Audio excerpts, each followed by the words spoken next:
So, ayan si Pomsi, every time na maalis ako, sinasamin namin siya. Para siyang stop toy sa sasakyan namin. Ah, Napakabait niya. Mabait lang siya. So, dahil medyo maliit lang siya noon, so lagi namin siyang sinasama.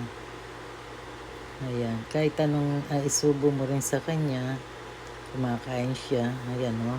Gusto niyang yung ng mga banana.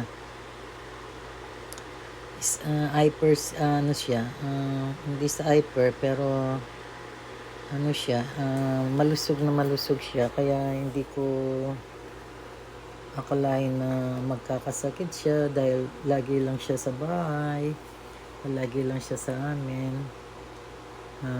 Ayan na siya. Nung dinala ko siya sa ospital, ayan na siya.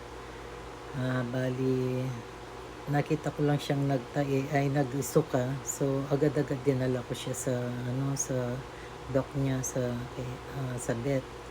So, ayan, nakita nila na infection sa dugo daw, parang dengue sa tao, ganun.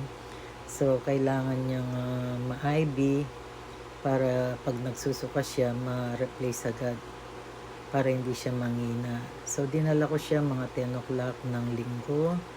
Tapos, iniwan ko siya dyan sa clinic, na-confine siya ng isang araw.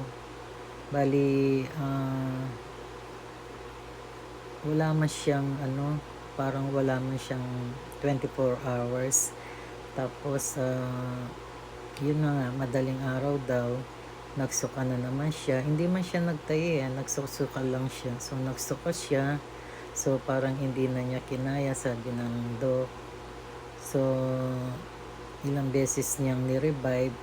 Nung mga 4 a.m. daw, na-revive pa niya. Pero nung sinumpong siya ulit, parang hindi na. So, iniwan ko talaga siya dyan.